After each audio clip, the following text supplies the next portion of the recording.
अमेरिकी राष्ट्रपतियों और नोबेल शांति पुरस्कार का क्या कनेक्शन है? हमारे पास जो जानकारी है उससे तो लगता है कि अब तक सिर्फ 4 अमेरिकी राष्ट्रपतियों को ये सम्मान मिला है। हाँ, केवल 4। तो सवाल ये है कि भाई ये 4 कौन हैं और उन्हें ये अवार्ड क्यों मिला? चलिए जरा इसमें और गहराई से बात करते हैं। शुरुआत करते हैं सबसे पहले वाले से, थियोडोर रूजवेल्ट।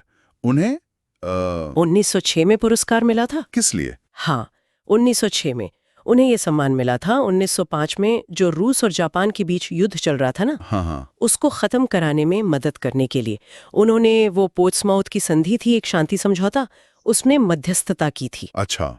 और दिलचस्प बात यह है कि वो सिर्फ पहले अमेरिकी राष्ट्रपति ही नहीं थे, बल्कि किसी भी फील्ड में नोबेल पुरस्कार जीतने वाले पहले अमेरिकी थे। अरे वाह, ये तो वाकई खास बात है। मतलब उस समय भी अमेरिका वैश्विक शांति में एक भूमिका निभा रहा था। हाँ।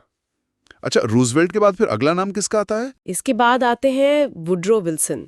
उन्हें 1919 में ये पुरस्कार दिया गया और उनका योगदान थोड़ा अलग था। हाँ, विल्सन का नाम तो लीग ऑफ नेशंस से जुड़ा है। ये वही संगठन था ना जिसे पहले विश्व युद्ध के बाद मतलब भविष्य में युद्ध रोकने के इरादे से बनाया गया था। बिल्कुल बिल्कुल। विल्सन इस आइडिया के पीछे मतलब मुख्य शक्ति थे।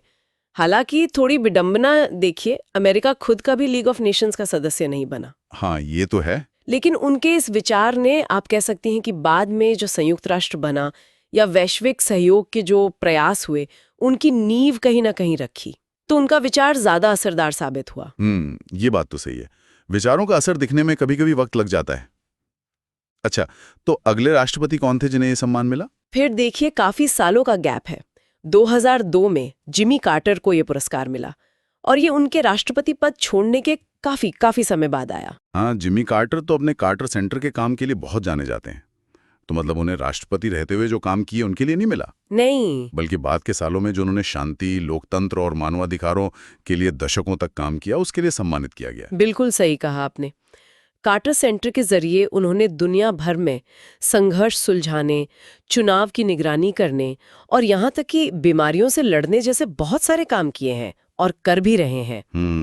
तो ये दिखाता है कि नोबेल समिति सिर्फ सत्ता में लिए गए फैसलों को ही नहीं देखती, बल्कि सार्वजनिक जीवन के बाद भी अगर कोई शांति के लिए लंबा समर्पण दिखाता है तो उसे भी महत्व देती है। ये वाकई एक अलग तरह की पहचान है। सही कहा। और इस लिस्ट में चौथा और जो आखिरी नाम है अब तक, वो है बराक ओबामा का, जिन्हें 2009 में मिला। ये उनके राष्ट्रपति बनने के कुछ ही महीनों बाद मिल गया था। हाँ, 2009। मुझे याद है उस वक्त काफी चर्चा हुई थी इस पर, क्योंकि उन्हें पद संभाले ज्यादा वक्त नहीं हुआ था, है ना? बिल्कुल। ये थोड़ा विवादास्पद भी रहा मामला, क्योंकि उस समय तक उनकी कोई बहुत ठोस उपलब्धियां गिनाने के लिए नहीं थी। सही। नोबेल समिति का कहना था कि ये पुरस्कार उनकी भविष्य की दृष्टि और अंतर्राष्ट्रीय कूटनीति और लोगों के बीच सहयोग को मजबूत करने की उनकी जो कोशिशें थी, या कहिए कि उनका इरादा था, उसके लिए दिया गया। एक तरह से भविष्य की उम्मीदों पर दिया गया सम्मान था ये। हाँ, कह सकते हैं। तो हमने देखा कि ये 4 राष्ट्रपति हैं। 4 बिल्कुल अलग अलग कारण हैं और अलग अलग समय हैं। कहीं युद्ध खत्म कराने की बात है, तो कहीं वैश्विक संस्था की सोच, कहीं दशकों का जमीनी काम है, तो कहीं कूटनीति की एक नई उम्मीद। इन सब कहानियों को एक साथ देखें तो क्या समझ आता है? क्या पैटर्न दिखता है? यहाँ एक सोचने वाली बात ये उभरती है कि इन पुरस्कारों के कारणों में जो बदलाव हमें दिखता है, जैसे रूजवेल्ट की सीधी मध्यस्थता से लेकर विल्सन का वो संस्थागत प्रयास, फिर कार्टर का वो लंबा जमीनी समर्पण और ओबामा की वो भविष्योन्मुखी कूटनीति। हाँ।